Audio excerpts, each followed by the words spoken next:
Hi there, welcome back to Marky RC. Over the next few weeks I'll be building this beast. Tamiya grandhauler. One of the longest trucks that Tamiya make. Also one of the cheapest, but I think absolutely super cool looking. Box art on the box is stunning, as normal with Tamiya. Comes with a 3-speed gearbox. You also need a few other little bits and bobs. I've gone for the Flyski FS i6X controller, which is a 10 channel handset with a 6-channel receiver, ideally suited to the grandhauler. Also I've got some good quality Loctite thread lock, because a lot of metal onto metal parts. I've also got a full racing ball bearing kit, because I do believe they come with bushings in the actual kit. I like to use a 9mm battery because it adds a bit more weight to the truck, a bit more realism. And my go-to Etronics 15 kg servos. I mean, these are about, I think they're about £15 each. So you've got about £385 I think I paid for the truck. £60 for the controller and the receiver. £15 for a 9mm battery. About £8 for some thread lock. £15 for your racing bearing kit, and about £30 for the 2 servos, so quite an expensive kit. And then I'm just waiting for it to come. I've got the multi-function control units going, so I'll have lights and sound. So I'll show you what's inside the box. Alright, let's have a look inside.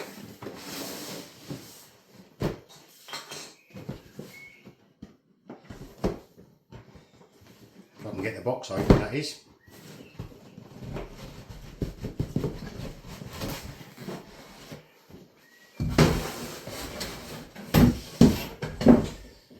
Right, one of Tamiya's biggest RC boxes.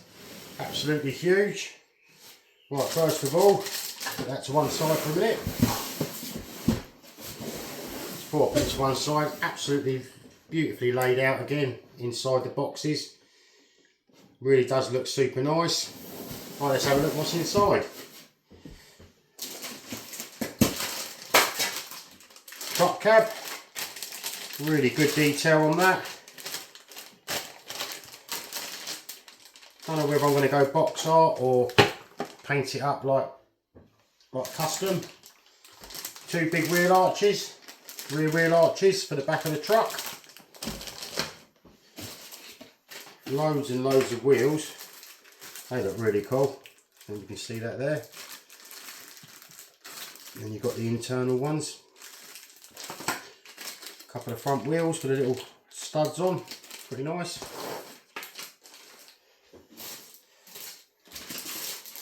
Then you've got the rear hookup point for the trailer.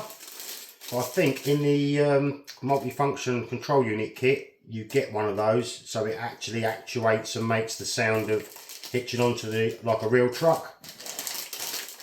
Plastic screws and bushing.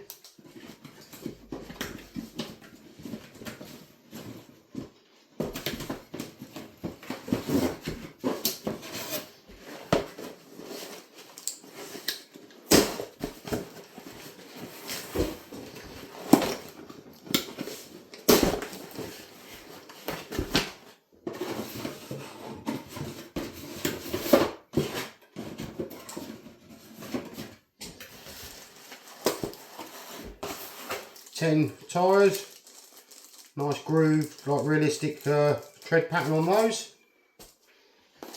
And then what part bag do we go up to? We've got part bag A,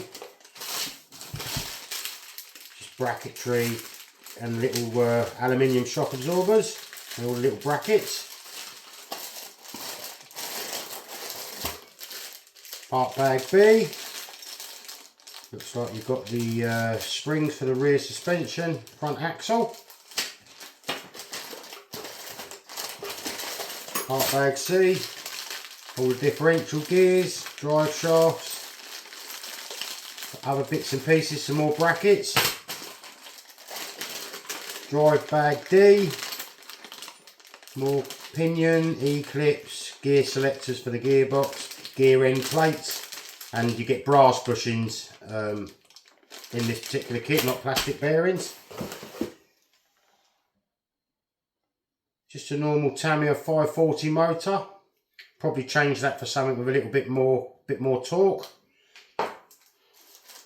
Part bag E, wheel hexes, wheel nuts, generic screws. Part bag F, more brackets, more screws. Part bag G, big servos, well, not quite sure what they are. So I look at the manual, another tiny little screws, imagine for putting the wheels together.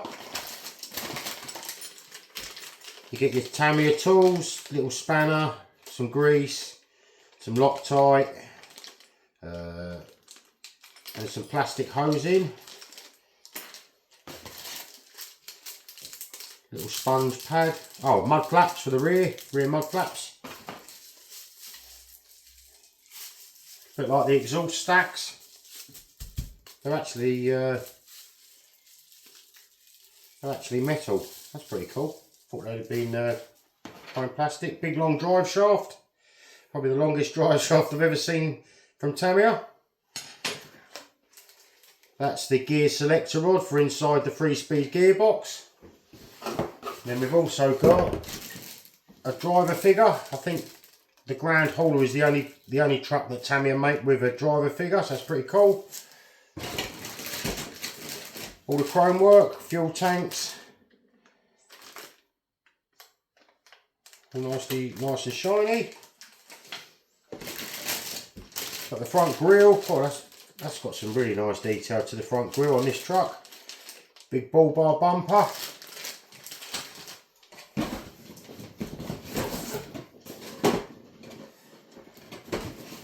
don't think I've ever seen a kit with so many boxes inside it.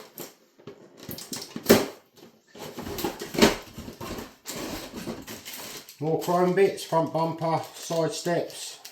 It's even got like the hex pattern on the top of the side step.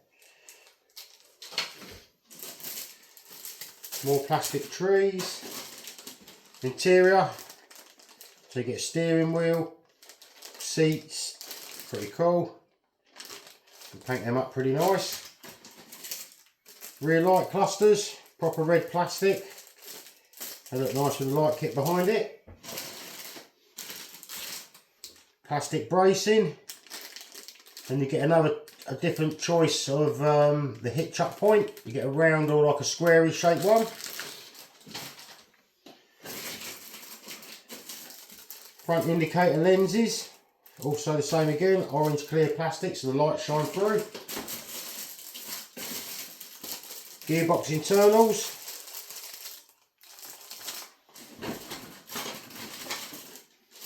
Motor cases for either side of the, gearbox cases for either side of the gearbox.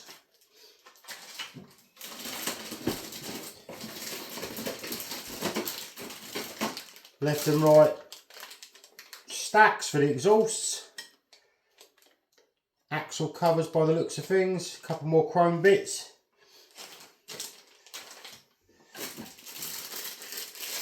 Plastic bracing. Plastic's not too hard, this particular kit. And then we've also got some more chrome bits and bobs. Looks like the horns for the top of the roof. And clear indicator lenses. Or light lenses, whatever you want to use them for. We've also got the inside of our gearbox cogs. So overall, a pretty substantial kit. Plus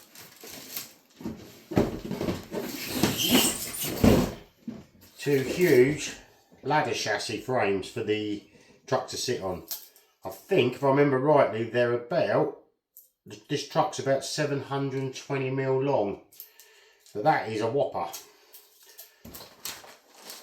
Plus instructions and quite a cool decal sheet. Looks like brushed gold, like on the old style 1970s, 1980s trucks. So a very, very comprehensive kit. I'd imagine quite good fun to put together. So I'll start the build video, and I'm going to do that probably in sections, like chassis, suspension, painting the body, because otherwise it's going to be a very drawn out, long-winded procedure. So I hope you've liked the video. If you could like and subscribe would be cool. Hope to see you in the next one. Bye.